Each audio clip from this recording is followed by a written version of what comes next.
Hey everyone! Welcome. Just gonna wait on Sai real quick and then we'll get started here.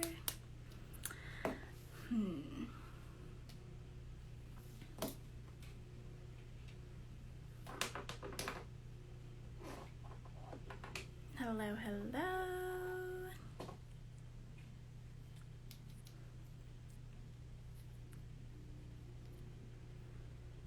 Oh, I see capillary action is on here.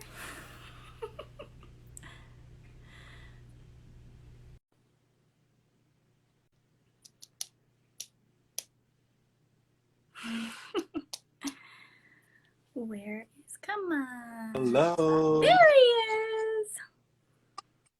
Hello, Plant Bay. Okay, oh my gosh. Can you hear me okay? I Yeah, can you can't. hear me okay? Because I Yeah. seem to be. Okay. Okay, good. Oh my God, let's just choose our filter for the week.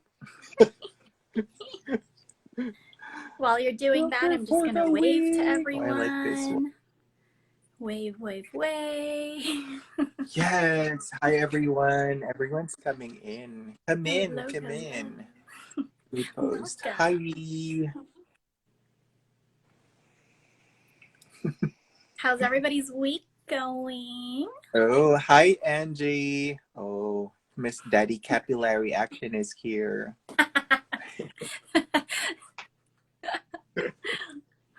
I called him that Kanina before you got on. I was like, oh, capillary Yes, action is yes. here. I heard that before it started loading up for. Okay, so hi guys. Welcome to this week's episode of Planted. Yeah. I'll start this week. My name is Cyril. I'm the creator behind Cyril Cybernated, and of course, my beautiful partner. Hey everybody, I am Kay. I am the plant enthusiast, collector, creative, whatever the heck you want to call me, behind In Rooted Love. And we have a fun topic for you guys today. But before we go there, we wanted to take a moment. It is a new month. We just wanted to take a moment to thank, first off, everybody who shows up every week and, joins us and has a party with us every Thursday night. So thank you all so much. Thank you. We especially want to thank our supporters from July. You guys are so generous, and we really just wanted to give you guys a shout out. So, Sai, if you want to take over. Yes, thank you to Anna Elena Panama. Thank you, of course, to Angie Banjo, the rescue cattle dog. That's my neighbor from Monterey. Of course, Daddy Capillary Action, Daddy Longleaves. Again, Anna. We also have Jenna Strata, Daddy Longleaves, Angie again, and Denise Tropical Seductions. So thank you so much, guys, for all the love and support. We really appreciate it. Yes. Thank you all so much. You guys are awesome, and y'all make this really fun for us. All right, so topic of the week. Today we are going to be talking about Monsteras. Monsteras, yes. And actually, so full disclaimer, all right, I just want to be very upfront with everyone. This isn't going to be like a guide session or telling you guys how to grow Monsteras, how to do this and that. This is purely just Sai and I sharing our personal experiences with growing Monsteras, and what works for us, and what we've been doing, things that we found that may not necessarily work for our growing environment and such. So, we definitely don't want you guys to think like we're saying this is the way to grow Monsteras. No, this is how I grow Monsteras. This is how Sai grows his Monsteras. And perhaps you guys may want to try certain things we do or be like, oh no, that wouldn't work for me. But just so we're clear, this is not a guide. This is just us sharing our experience. Correct. Yes. All right, Sai, let me ask you, because you have more experience with different type of media. What do you grow your Monstera in? Monsteras. So the larger ones are still in soil. if you guys caught up with the previous week's content, I repotted my regular Monstera named Beyonce. So I thought she was in a course mix, but my version of course mix 2018 versus 2021 isn't that course. So, I just, you kind of like realize like, oh, I thought this was coarse enough in 2018, but now I'm like, oh my God, it looks so soggy and I could do better. And then I added more orchid bark, more perlite, and some charcoal as well because soil indoors with an overwatering person like me, it's just a recipe for disaster. So I've grown most of them and a lot of them in soil, of course. I did recently started converting them in pond as well. I never tried them in leca, and that's what you could contribute on. You grow yours in leca. um, I don't think I've grown them in moss. I haven't propagated any in moss, not that I remember. Um, but someone was like asking me just to do a little sidetrack, like what was my best way of propagating monsteras. I always try to go for the water route, because someone who overwaters, I guess it's just convenient that I would see how the plant is reacting while I'm doing something that I love, which is like filling up that reservoir or that vase with more water. So that's been personally my effective propagation method for my monstera, and most of them have been in soil, and like half are still in soil actually. And yeah, how about you? So I, for a very limited time, grew our large green monsteras in whatever soil mixture that it came in, because Mm-hmm. I received it, or we received it as a housewarming present from my mother-in-law in winter. So I wasn't very comfortable at the time. Now I would do it, but at the time I wasn't comfortable doing a conversion in the middle of winter. So it was very stressful for me because at this point in our collecting, I already had a lot of plants in leca, not in pan yet. Yeah. So, I've always struggled with water management when it comes to organic media. And I was just really afraid that, I wouldn't water it soon enough or I would water it too much. And thankfully, Monsteras are very hardy and they're super forgiving. Yeah. So it ended up not being an issue. But as soon as I could, I converted that sucker into passive hydroculture using leca. And leca is my choice for all Monstera deliciosas, which include, the Bursigianas. Actually, all Monsteras, now that I think about it, because I did have a Peru.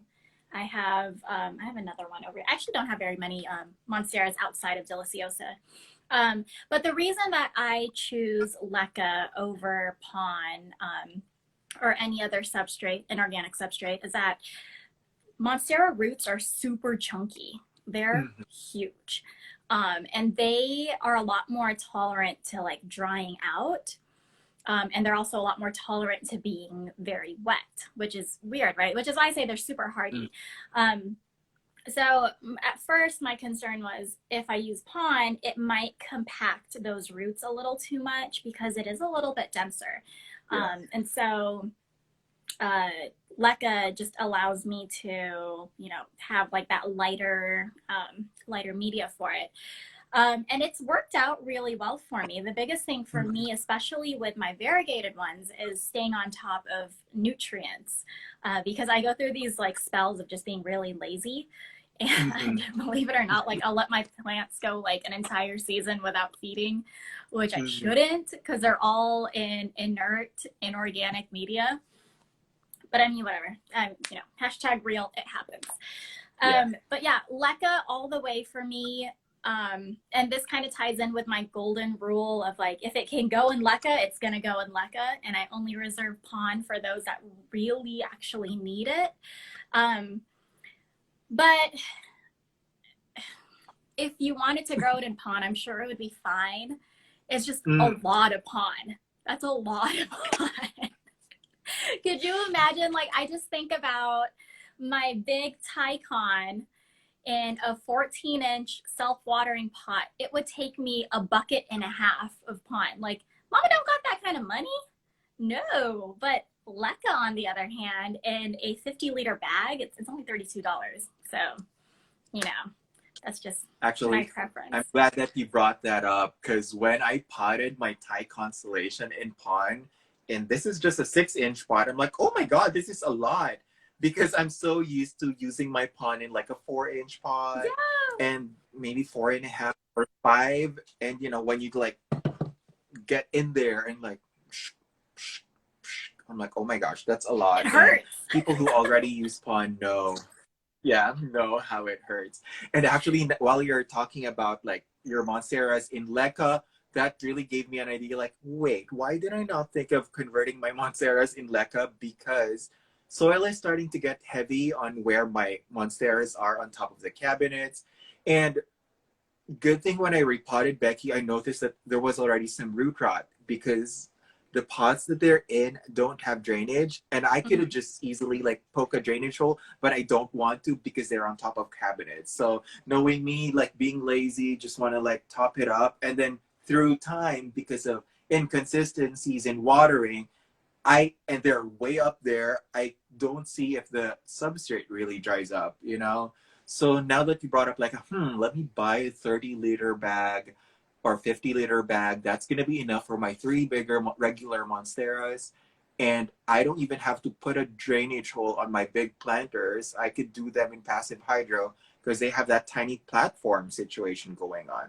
So Totally. I'm gonna head up and order now. No, I'm kidding. See ya. Yeah, that's actually, so it's interesting you Yeah. say that because my big Tycon, we invested in a big lechuza pot for it. It's a 14-inch pot. And, Mm. it's a special plant to us. I think Mr. and Rooted Love Mhm. might actually think it's his. So, he totally signed off on buying a bougie ass Mhm. pot for it. But I will Approved. say, like, our big, yeah, go. But our big green one is in like Mhm. the cheapest situation ever. So it's in like those plastic nursery pots that I think it's a Mhm. 10-inch nursery pot, the really flimsy ones. So it's got holes in it. And then what I ended up Uh-huh. buying was a clear dish that is like this deep, and it's like the ones that you can get at Lowe's, Home Depot. It's Mhm. the plant dishes. So it was deep Yeah. enough that it covers about one Yeah. third of the media height. So that's all it's in. When it's empty, I fill that saucer up with water and then it just drinks that way. And it works just fine. So, you definitely don't need to get self-watering pots. If you want to, go ahead. But like when they're that big, you can do it at a very affordable price, in my opinion. And this was, so the green Yeah, one, true. And yeah. Well, at the yeah. time I was still pretty kuripot. So I didn't want to Mhm. dish out money for, nice pots, nice self-watering pots. And I was like, well, I mean, it's the same mechanics. So I'm just going to do it this way. And then I slipped it inside a basket, like, a nice decorative basket. And so you can't even tell, like, it looks Mhm. really pretty, but you can't tell, like, the inside, the setup is actually, like, at most $3. So, but I don't know if I would ever spend that much on a green one. Well, no, never mind. That's a lie. I would if I got a big one like yours, the one with like I With want to the say third or horse. fourth row of mid ribs. If I can get Oh, I myself think one of only up those, until second. Wait, is it just me? But I can't see the comments flowing. I think it stopped. Mr. Capillary Action stopped at 14-inch lechuza pot. Yes, 14-inch lechuza pot. You don't see it? Okay. No, because mine was the last one where I said hi. Let me try Oh, again. oh yeah. No, we've had comments galore since then. Okay, So I so see you now. Hello, hello. yeah, but that's about it. I don't see everyone else's. You know me, I'm the one interacting on our I chat know. room. I'm like, oh my God, It's because I guys, talk too sorry. much. I was like, everyone's so quiet. And I'm like, wait up. No, It's not they're moving in at there. all. They're doing their thing.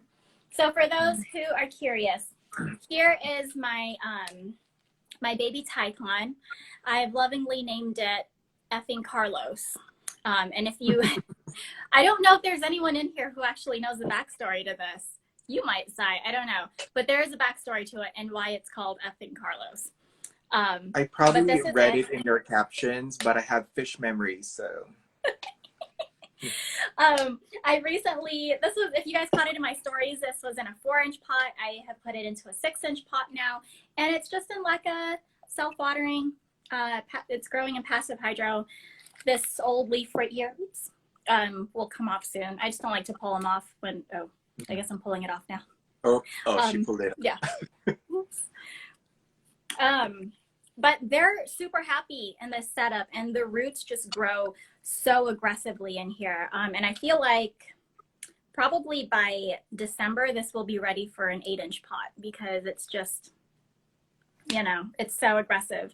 I have one of my green monsteras that are just so root bound right now in pond, or not, sorry, not in pond, in leca, that I think what we're gonna have to do is pull out that inner pot and just slice roots. And I've already done this for it before.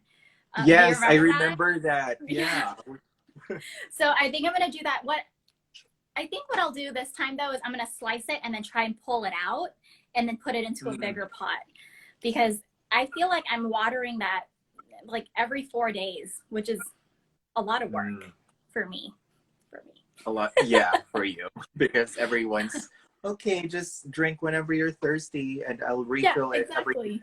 few weeks, you know. It's just But so yeah, it's needy. really getting hot these days. That's why the plants are so thirsty. Okay, so question for you. What type of lighting do you have your monsteras growing in?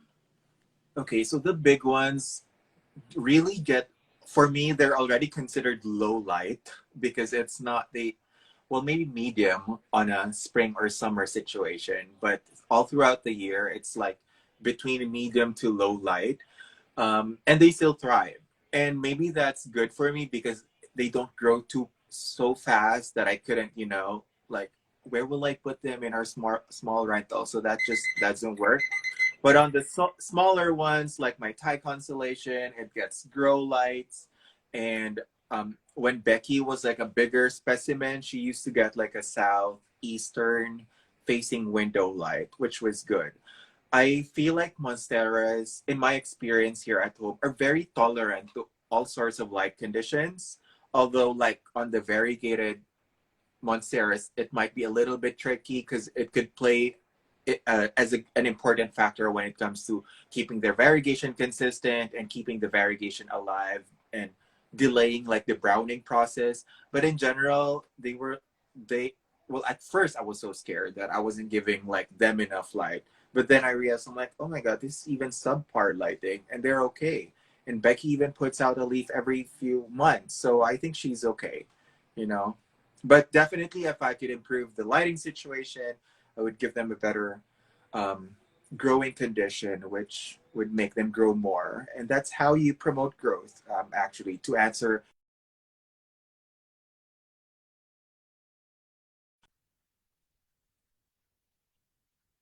promoting new growth on your Monsteras. Just giving them the right conditions will definitely trigger them to grow. Sorry, I talked too much. Go ahead. No, you're good. I'm usually the one who talks way too much. So this is good. It's a nice break. I'm learning to share. Are your comments back up now? Can you see them? No, maybe I should hop out and then request again.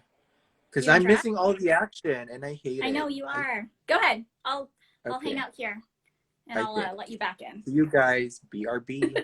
Don't leave, everyone. It's just Sai. He'll be back in like Yeah, it's 30 just seconds. me. I'll be back in a jiffy. Sai doesn't like not being able to see the party in the comments because you guys always are having fun in there and he doesn't want to miss out. So let's wait for him to come back. So just to continue with what Sai was talking about with like lighting and all that, for me, I grow my big Tycon right next to a there you are, a Okay. west facing window. And it gets, it gets a decent view of the sky all day, and then it gets some direct light in the late afternoon. But what I found is that that actually is enough. It pushes a new leaf, I want to say, every 2 to 3 months, which I'm happy with. I'm very happy with that. The leaf size has, it's maintaining that leaf size. It's not regressing or anything. And the variegation is still super strong. So whatever situation it's in, I think it's working and I'm happy with it. And then right behind them, so about 6 feet away from the west facing window, I have the elbow twins, and they do just fine there. Actually, this growing season, they've been growing super aggressively. I almost feel like as soon as one leaf has hardened off, I already see a new one poking out from the petiole. So again, that's about 6 feet away from a west facing window, and it's fine. These are the elbows too. And then I have my medium-sized Tycon that is even farther back than that. And that just grows, really well. Every new leaf is bigger than the last one. So, they're happy. And then as far as the green ones go, the boys have one in their room, and that's east facing. It's about 4 feet away from the east facing window. We have one in our master bedroom, and that is about 3 feet from the west facing window. Although it is blocked because that's where all of the compactas get their light, and the compactas are right along the window. So I guess we could say it's dappled. No, it's not dappled. It's low light, you guys. I won't even lie. And then our biggest green one, which isn't that big, is in our living room, and it gets indirect light from a north and an east facing window. And with all these conditions, the plants continue to grow. They're still healthy. They still empty their reservoirs, so I know they're drinking. And it just works for us. Oh, and this guy lives here in my studio. Effing Carlos. It has a view of the west facing window. It actually has prime real estate here. I'm not gonna lie. I don't know why I give it prime real estate, but Just to promote growth. Yeah. I mean, yeah. I feel like even my Thai constellation got babied so much, and it's not even rewarding me with a lot of growth. And the rest that I'm just neglecting are the ones that are popping a leaf left and right. So life is unfair. I'm talking to you, you Thai constellation, you that's not growing. See, we baby the Tycon. That's the one that it gets babied by all of us because it's the Tycon. Okay, so with Becky, what are your thoughts about browning? What have you noticed, or if you've been able to kind of zero in on what causes browning? What are your thoughts on all that with Becky? Becky with the good leaves. Okay, so with Becky, yeah, with Becky, this is one of the leaves that I propagated off her, and this is in water, and it's just in water with a cutting of an amydrium that's not rooted yet. So with my variegated Monstera, I guess starting from a greener specimen, and then of course it came from a really good mother plant, and it has the good genes, and it developed and became more variegated.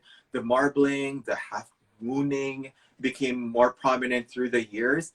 People, and I even wondered, how does it do that? When it doesn't really brown at all. So from 2018, it put out, slightly variegated up until half moon levels up until last year, probably back in September or October. And then I guess the tipping point was reaching that very matured stage. Plus, with all the California fires, that's when we started getting dark weeks. And that kind of affected it, I guess, because that's when I started noticing, oh, the edges are becoming brown, and it never really happened. And I think everybody jinxed it because they asked me how I keep Becky perfect, and then I answered them, and then they were like, okay, no, I'm kidding. And then that's Becky when, someplace. yeah, Becky was like, I'm getting too much attention. Please don't jinx my beautiful, perfect leaves. And then suddenly, she started browning, and even the topmost cutting So that's where the browning became super intense. Like this is like the newest leaf before I chopped her, and fortunately, like the browning stopped. Like after I trimmed the edges, I didn't have to trim them in like months now. They just stopped like at this point, and I'm really guessing at this point, like it was the game changer when the darkness started, the quality of the air was compromised because of the forest fires that got too close to where we lived. But I would mainly attribute it to her good genetics. She doesn't even have a humidifier outside. The humidifier is only on this room. This is the only one that gets triggered when the humidity drops like less than 60 now, if it's set to 60, and then the rest are just living in normal room humidity. So I guess it's always going to be a mystery until Becky speaks up and explains her side. But that's my theory. I mean, of course, the serious biologists would be able to, and botanists or whatever, could basically explain this further. But that's just based on my observation. Was Becky What do you think? super root bound when you chopped her and repotted? I'm curious. No. No. No, because um, I kept her on like her original sandy substrate, and she had a lot of aerial roots. But when I pulled her, I kept her in like a really small pot, so she kind of like became a bonsai. But it wasn't like super root bound, whereas I'm dealing with like this thick of round roots. It was just probably like 2 or 3 rounds, and I Oh, was okay. even surprised, and it made sense why people were like, oh, she's in a really small pot. And I'm like, yeah, because the root ball is really small. And I'm sure she would have rotted as soon as I transferred her because the root ball isn't like really extensive. And now that I have the base in pine, let me show you guys. So this is the base of Becky, and this is what's left. When I chopped her, this was the only leaf that was remaining. And see Oh, it's already. how yeah, so see how it doesn't really brown. This is an old scar here. And then she's working on her fourth leaf since March when she got chopped. Um and like now that she's in pine, I could see how the roots are developing. And by the way, this is just like a makeshift like planter because I wanted to use the IKEA planters. So like I can see how the root ball is better now that it's in pine. Definitely the original soil mix, I guess, wasn't that good, but it still made her thrive through like 3 years that she's been on that same substrate. I never topped it up. I would fertilize whenever I remembered. So, yeah, and this is the original part of Becky, and this will remain as the Becky part of her. Becky OG. Yeah, the So I OG have Becky. a theory, and this Mm, theory is based only on my elbow twins, not mm, on anybody else's stuff. But my theory is for my elbow twins and my growing conditions, if I'm not consistent with watering, mhm, that's when my edges start to brown. Because I mm, don't I don't mist them. I don't use a humidifier on them. So there isn't moisture that's being like trapped on the leaves, which would cause browning, right? Um, it's not next to an intense light, so it's not like it could burn. mm, But I did go through a spell, I want to say last winter. Okay, so before last winter, like this previous winter, no browning whatsoever. And this is when I was like babying it and I was like, just taking care of it really well. And then winter mm, came and I got kind of just lazy and not, disinterested in caring for all the plants as intensely as I used to. And then mm. I started to notice some browning and it would go like, I would allow days for the reservoir to be dry before I would fill it up again. And that was just, because I Mhm. wasn't staying on top of it. Um, and then just this spring, I repotted them into bigger pots, and then I've stayed consistent with the watering, and all of the newer leaves are unblemished.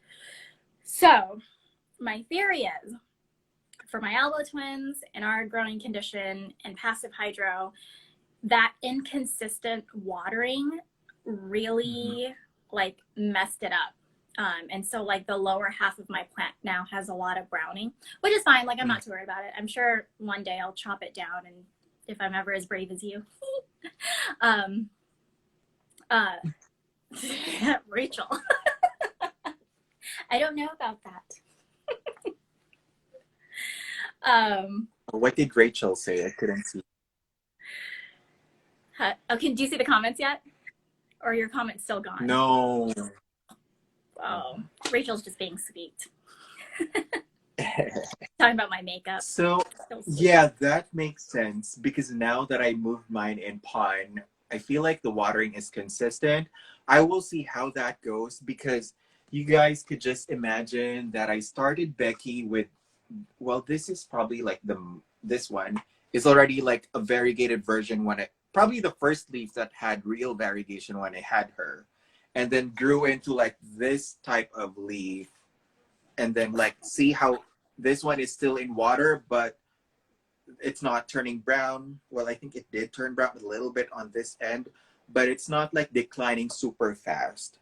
So definitely, I guess watering and the consistency, regardless if it's in soil or water, will come into play, and we'll know definitely based on their behavior as we like I chop my back and reset it, and we'll see if it still develops more variegation, stays perfect until it reaches a point where it's like super fenestrated.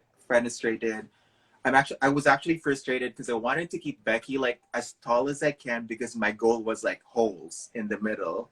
And I think Atta Sarah, Plant Siren, even said like, "Oh, I think your elbow is a Borsijana or some like it's not like a true elbow because it wouldn't develop like the holes regardless. Like it's already 7 feet tall." And I'm like, yeah, that makes sense. Or maybe it's just not that happy still. I mean, I thought it was happy, but it's not like that happy for it to put out holes. You know what I mean?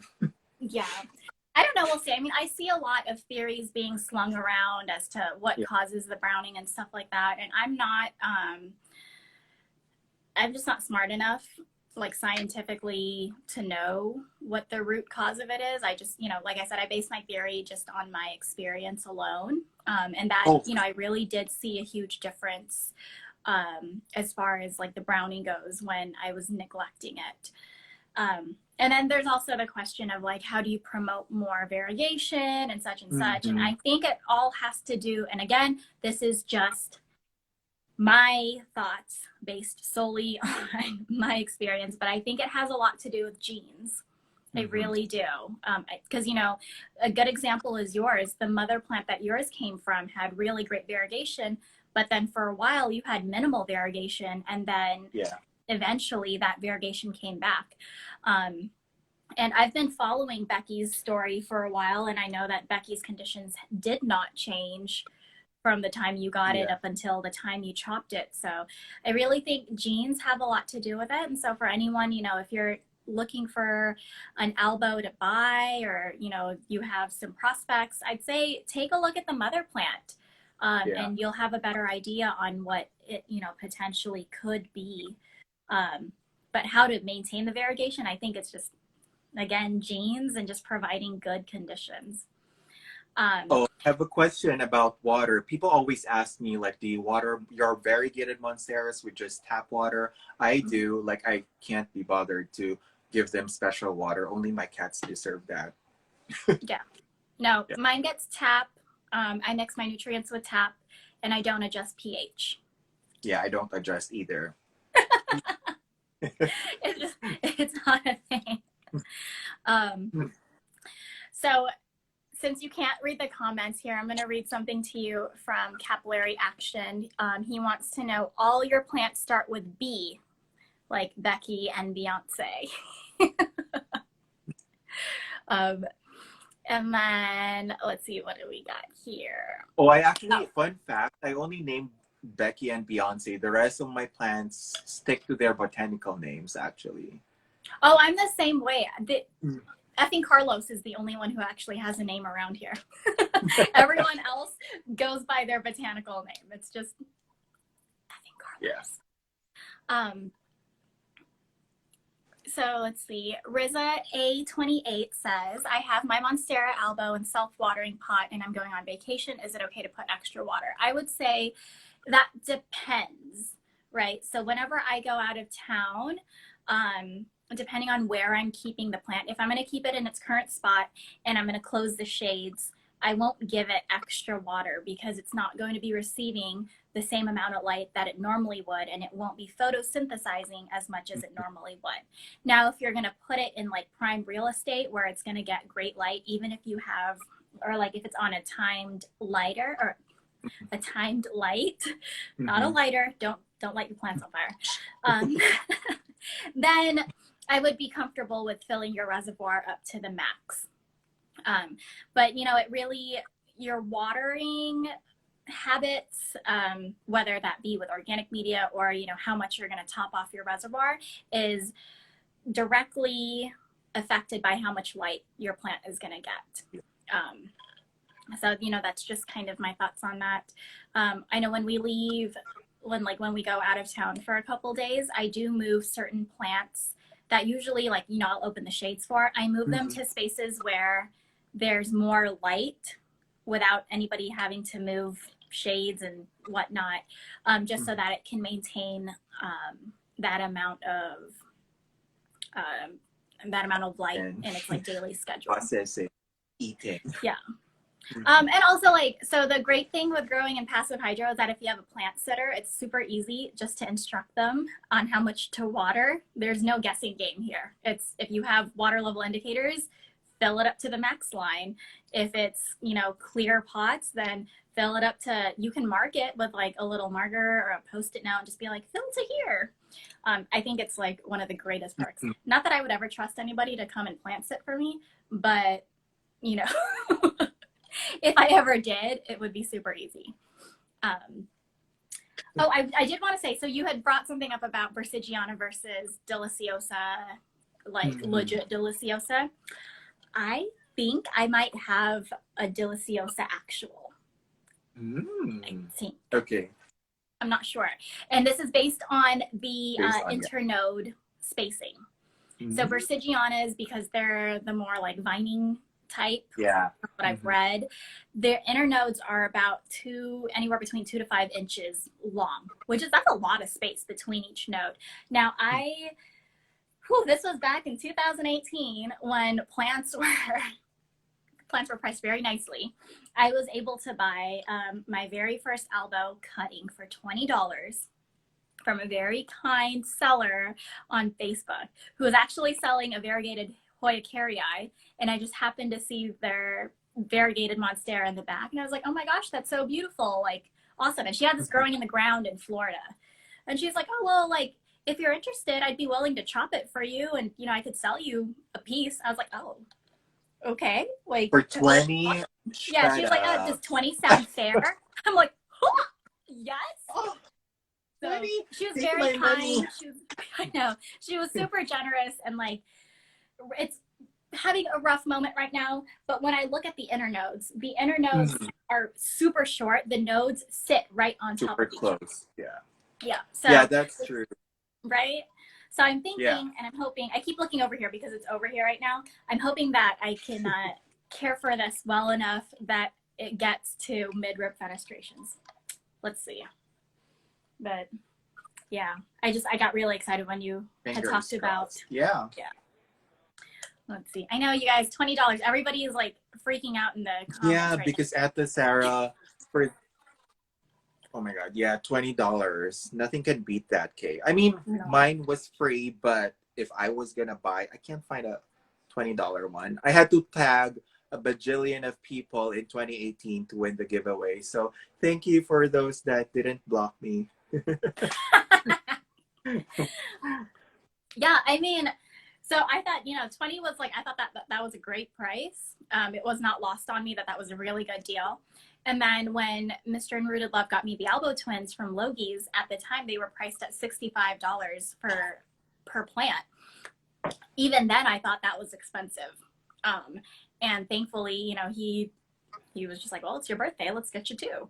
So, and he was so cute. He was like, oh, I got you express shipping because this seems like a special plant. I was like, oh, what? You paid half the plant for just shipping? What?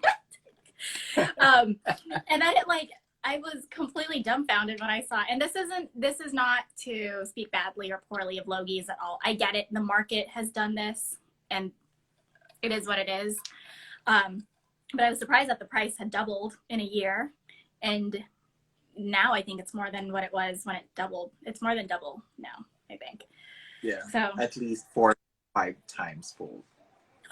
really? I don't even look anymore. Yeah, I agree.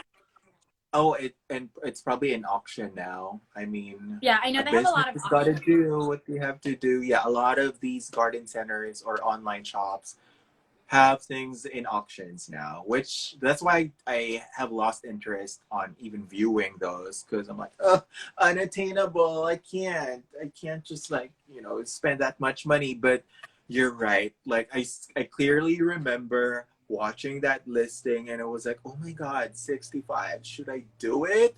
It's over Yeah. 50. And then now, oh my God, I wish I did it. Don't do it, girl.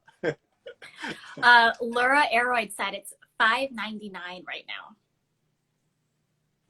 Yeah, so you were pretty close because it was Mr. New Love bought it for 65.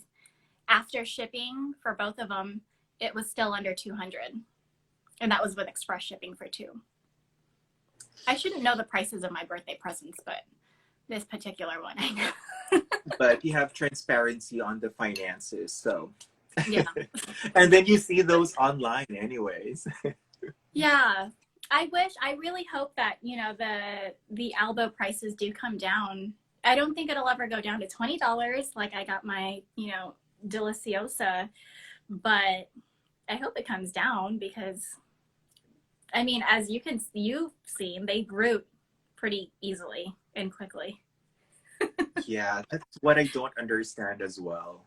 I mean, one follower brought it up in one of the questions last week, right? Like, or was it a previous week? Like, why is it that the elbow doesn't go down, or never ever, or has its Yeah. own market price? I guess. I And think it's valued very differently than other plants. And I think the clout surrounding it is what drives that price. So it's unfortunate, in my opinion. Plant Core Horror says, I love the way Tycons look, but I can't wait until mass production. Soon. From what I see. Soon. Mm-hmm. And they're huge too. But yeah, so do you guys hold have your any purses, grab your wallets, start propagating? Just hold on to that plant money and wait for it. Yeah. I know. Actually, so a lot of, we're talking a lot about like plant pricing. That's one of the topics that we have lined up is just being planty on a budget and how Sai and I work around that because you guys see, we have really we have, I'm not going to use the word rare, we have unusual plants and we have plants that normally would be very expensive. But Sai and I think, and I'm sure there are a lot of people who are like this, but he and I have a lot of patience in waiting for the right plant. So we'll get more into it when we hit that topic. But I think, I think he and I have really interesting ways of going about our, I think the way our minds work as far as plant acquisition. Yeah. So it'll be a fun topic because any Filipinos in here, I'll tell you, I'll describe myself as kuripot sometimes. Yeah, me too. Most of the time. Yeah. Most of the time until, the right plant comes along. That's right. You'll know it's Kismet. All right, you guys. Well, that's all we have for tonight. Thank you so much for joining us. I can't believe next week will be week 12. That means we've been at this for 3 months, a whole season, a whole quarter. What? Can you believe it? This is, yeah. I know. You guys are awesome. You guys keep us fueled. We enjoy this. So thank you all very much. I think my thought bubble just kind of bursted right now. So when we get off here, I'm going to have a chat with Sai because I have an idea for next week. So until then, enjoy your weekend, everyone. Be safe and just be planty. Bye, guys. Enjoy the weekend.